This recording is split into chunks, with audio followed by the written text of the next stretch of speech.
Hava ne kadar güzel. Güzel olmuş. Daha прекрасная погода. Приятно.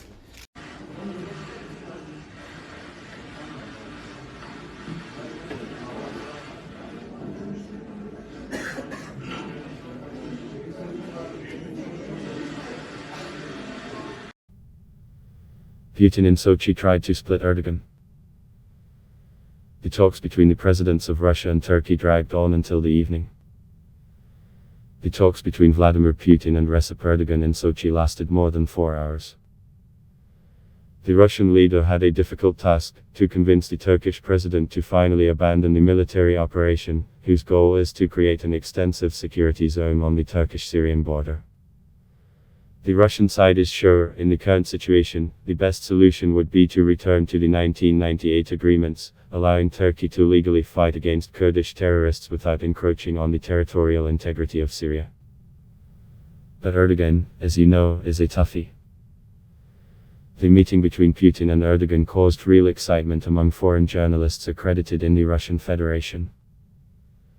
In Sochi, a landing party of correspondents from leading world agencies and television channels, including France Press, Nikkei, Al Jazeera, Asahi TV, CNN and so on, landed, only about 70 people. To begin with, the writing fraternity had to find out that the entrance to the president's residence Bashar of Ruptly was guarded no worse than the state border. At the checkpoint, everyone who wanted to get to the press center had to go through the rubber scanner, which allowed the foe to look under the outer clothing and even deeper. Russian journalists have already called this procedure fluorography. Foreigners, of course, were very surprised to see the scanner. But the desire to find out the details of the negotiations outweighed the fear of an unplanned dose. Moreover, according to the guards, it is safe for those who go through the installation less than 200 times a year. Naturally, there weren't enough seats at all in the press center. Some journalists had to sit in the corridor, on the street. Fortunately, the weather on the Black Sea coast is still whispering, and even inside the built-in closet. The last time something like this was observed during the visit of John Kerry in 2015. By the way, one of the topics then was also the situation in Syria. Since Vladimir Putin was already in Sochi, and Erdogan was not used to being late, negotiations began almost on time. At first, in addition to the presidents themselves, diplomats and military advisors took part in them. However, after an hour and a half, the leaders were left alone with each other. The conversations will be very difficult, it is obvious. Therefore they'll sit to try Peskov, the attack by journalists' side. It should be noted that the rhetoric of Kremlin representatives over the past 13 days since the start of the Turkish operation in Syria has changed from optimistic, "We understand Ankara's desire to ensure its security," to a cautious, "The situation is complicated, militants can take advantage of it." The Russian Foreign Ministry even stated that the Turks violate the territorial integrity of Syria. Before the start of negotiations, Vladimir Putin expressed the hope that the special relations that have developed between the Russian Federation and Turkey will play a role in resolving the crisis and will help to find the answer to all the Kremlin's acute questions. They need to be found both in the interests of Turkey and in the interests of Russia and all countries of the world, the Russian leader emphasized, for some reason forgetting about the main interest, Syria itself. However, as his assistant Yuri Yushakov assured the day before, Moscow maintains regular contacts with Damascus and has repeatedly discussed the current situation with Bashar Assad. Among the main goals of the talks at the highest level, representatives of the Kremlin and the Foreign Ministry called the following: to get information about what is happening in northeast Syria, which is called firsthand, to find out the future plans of the Turks. 120 hours of truce, as Turkish journalists said, expire at 22:00 Moscow time October 22 MK. To find out the fate of oil fields previously protected by Kurds and Americans, as well as prisons, where about 15,000 ISIS fighters sit. As a result of the actions of the Turkish army, 8 refugee camps and 12 prisons for foreign fighters remained unprotected. Liberated terrorists can begin to return to their countries, Russian Defense Minister Sergei Shoigu warned the day before.